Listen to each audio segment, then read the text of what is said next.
I'm going to read about the Einstein the Penguin. An unforgettable new friend has come to stay by Iona Rangley, illustrated by David Taximan.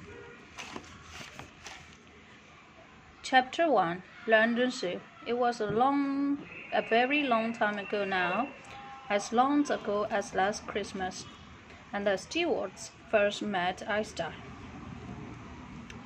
It was a cold sort of Christmas. The souls were these ants early and forget to start on time.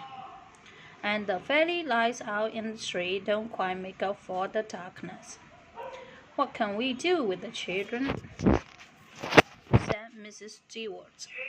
And to her husband one Saturday, towards the beginnings of December. The early afternoon was bitterly chilly, and no one had found the heart to venture out into it yet. We don't want them to get too bored. Imogen might paint the cat again. Mr. Stewart signs into his tea and turned a page of his newspaper. She grown out of that sort of thing, hasn't he? She? I don't know, said Mrs. Stewart. Maybe. The children at that precise moment in time were keeping themselves busy in the sitting room. Arthur, who was 6, was drawing pictures in a notebook while Imogen, his big sister, was sitting cross-legged in the corner, fiddling with the dials on the radio. Occasionally it would make a cracking sound and then stop again, and she would triumphantly declare to her brother that she had fixed it. Maybe we should take them to the zoo, said Mrs. Stewart suddenly. The zoo? Mr. Stewart repeated. Yes, said Mrs. Stewart, who had spotted an advertisement on the back of her husband's newspaper. Arthur might like to draw the animals.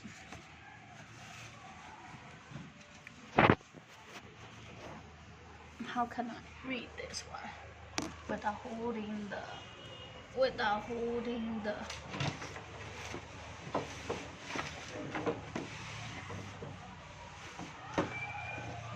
phone?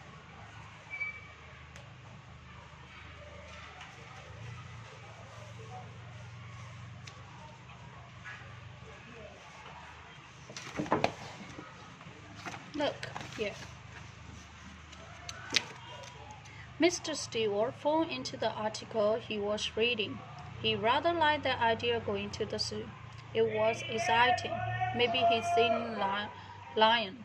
Well, all right, he said eventually, in a careful sort of way, if you think the children will enjoy it. Imogen, Arthur, Mrs. Stewart called till the Imogens came skidding into the room on a slippery tiles. Her brother followed calmly a few moments later. Get your shoes and coats on, we're going to the zoo. The zoo, said Arthur. Yes, as a tree. It's very cold outside, so wrap up warm. Imogen, where's your jumper? You haven't lost it again, have you? Several minutes of rushing about the house passed. Imogen's jumper was retrieved from the cat. 3 separate arguments were had about scarf. By the time they stepped outside and made their way towards the bus stop, the sky had gone through a whole new shade of gray, and the sun, no doubt little bored of waiting, had hidden its eye behind a tall tree on the edge of the Hampstead Heath. It's cold, said Imogen, reluctantly taking her father's hands as they crossed the road. I did tell you to put a scarf on, darling, said Mrs. Stewart, who was just a bit ahead of them. My scarf is pink, said Imogen. I don't like pink any more.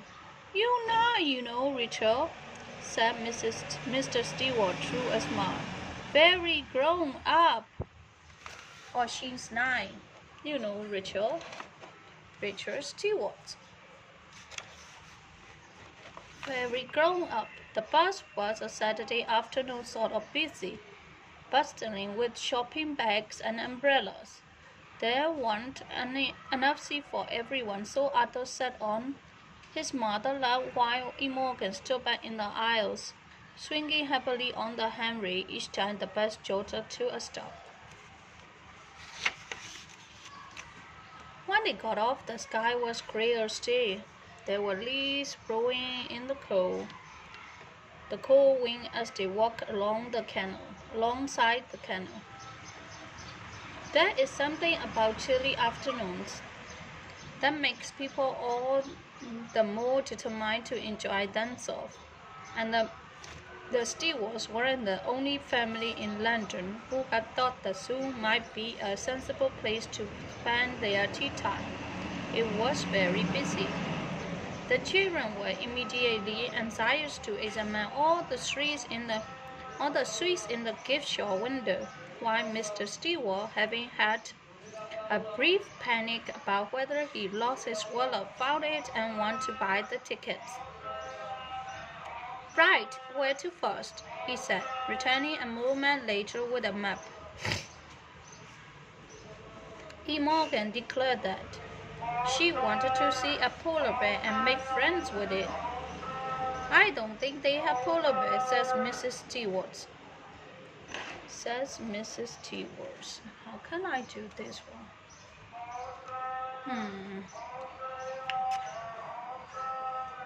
How can I do this one? Is it possible right now?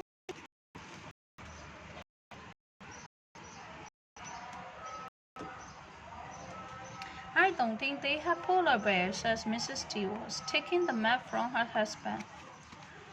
"Why don't we go? We want to pass the monkey and finish up the penguins." Imogen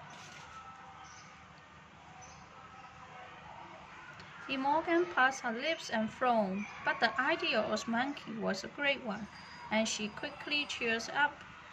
After a moment, both of her parents were having to shout at her to slow down. "Where does that monkey come from?" said Arthur, clenching his father's arms at the sight of a particularly large gorilla. Imogen was a few meters ahead, frowning at it with her face pressed to the wall of an enclosure. "Africa," said Mrs. Stewart. "But most of them were born at the zoo. Look here, can you read the sign? This one's my favorite," said Imogen, wiggling her nose and blowing air into her cheeks in an effort to look like the gorilla. "Can we take him home?" "You have to ask the zookeeper very nicely," Mrs. Stewart said. "But shall we have a look at the flamingo first?" Imogen started to shake her head and explain that she would much rather see the Wolverine because their name sounded made up, and when Mr. Stewart barked at that everyone should follow him and march off in the general directions of the lions. "Why are we going this way?" asked Mrs. Stewart. "Imogen wants to see the flamingo." "The Wolverines," Imogen corrected. She was staring down at the map, which he had stolen from her mother's handbag, and without looking where she was going to drop on the back of the Arthur shoe. "Well, Arthur wants to see the lions," says Mr. Stewart firmly. "I'd rather have an ice cream," said Arthur, glaring at his sister and pulling his shoes back onto his foot. It was the sight of the ice cream stand that had caused him to stop so suddenly. "Why do you want an ice cream?" said Imogen. "It's freezing." "Well, perhaps the flamingo will make a good compromise," Mrs. Stewart suggested. "That's not a compromise. That's just doing what you want to do," said Mr. Stewart. "You only saying that because you want to see the lions."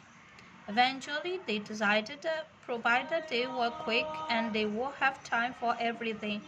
But Mr. Stewart spent so long looking at the lions, and Imogen spent so long looking at the wolverine, and they ended up no time left for the flamingo at all.